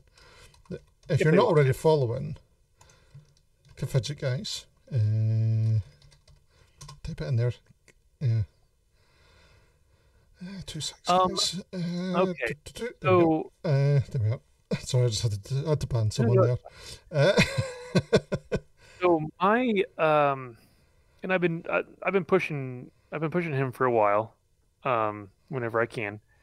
Otto von Joe, you showed his awesome a gun that he made earlier. He is a fairly new streamer. Only streams Monday nights, so it's like a weird time for a lot of people. But he's so good at what he does, and I want him to get the viewers. It's usually like 2 to 5 people in there, and I just want people to see what he does because he is so good. He's such a nice guy. I've actually personally known him for years. We're old gaming buddies. We game every week together. He started streaming because I started streaming, and I just think that's great. And I want him to get the viewers, and I want people to go see what he does because it is just some really fun stuff. He's very engaging. He's very smart, and he builds something to fix it. It's so cool. It's so fun to watch. Oh yeah, definitely. With the times I've managed to get in to watch one of his streams, it's been the guy's a genius. He's so good. Yeah, he's so one good. of them engineering people. He's got one of them brains. 100 viewers at least. Yeah. He is so good at what he does, and I just want him to do great. I just want his Twitch experience to be so good, and I want people to go see him, and I want them to learn from him, and I just want great things for him. So yeah, I would say Otto von Joe is my number one go-to. Please watch him. That's it. Go get again. There we are again. I'll just post it in again there. Go give Otto a follow, guys. Then go check him out. There's also this new guy called Laser Geek Creations. He's actually supposed to be pretty good. I've not watched him a whole lot, but he's supposed to be pretty good. I don't know. Nah. He just does weird things and goes a bit crazy. Pretends to be an egg at times. We all like it. We all like it a lot. Totally pretends to be an egg. I don't know why.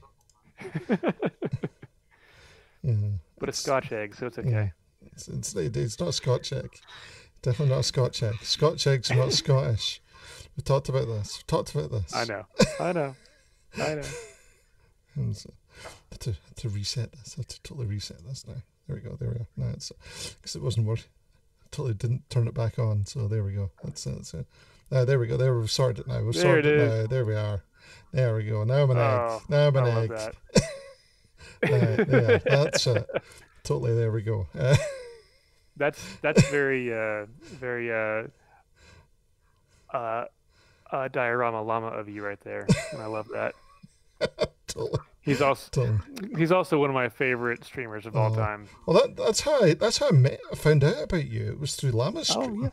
Oh, Because Oh Llama yeah, was talking all about you, and I'm like, oh my god, yep, I totally. love You know, him. he was like, go check out this Woodturner. I'm like, I'm in, totally Yeah, in. I love him. He actually pushed me over the edge on my follows whenever I first started.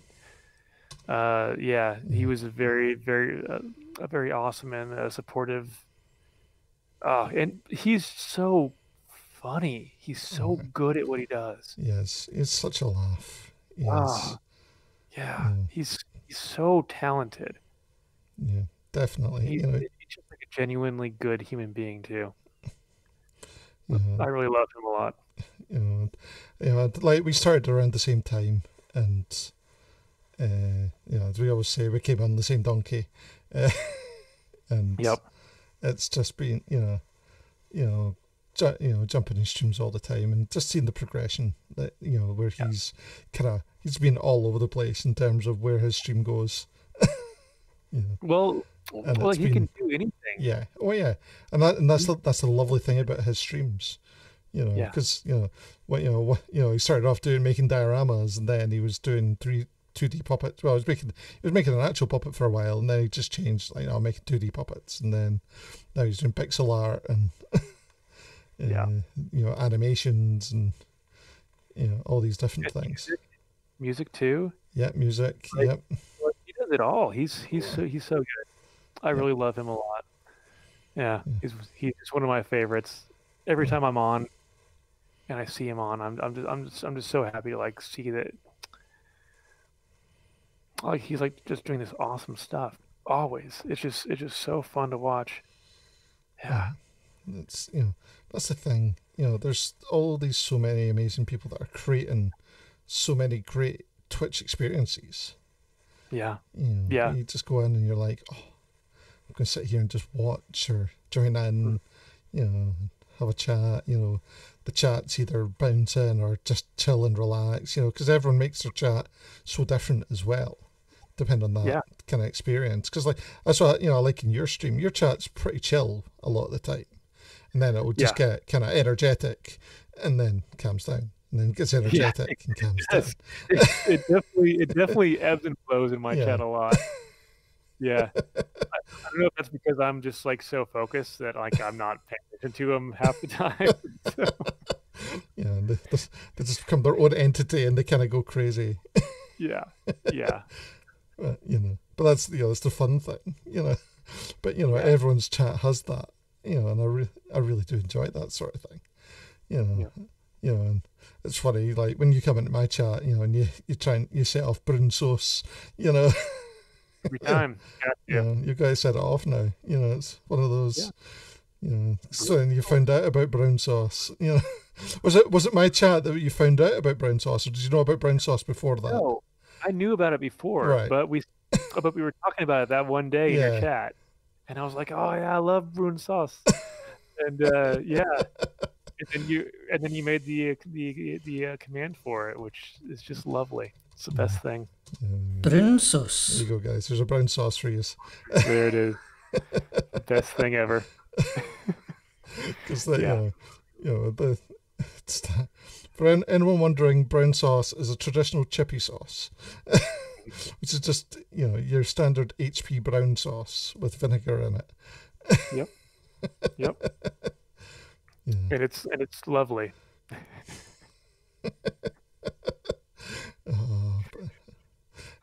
But this is the random stuff that happens in a Twitch Exactly. chat, though. Stuff gets talked about, and then you just start going along with it. Yeah. You can go down rabbit holes really easily. What sort of things have happened in your chat? Have you had that sort of experience for years? Yeah, I mean, we talk about really whatever people want to talk about. Usually, I get off on tangents whenever people ask me questions, and then I go off on like a little 5-minute speech on what I feel about something, which is usually safety related to tools, because I want people to be safe. I want people to do stuff, but I want people to not lose fingers and stuff. So, yeah.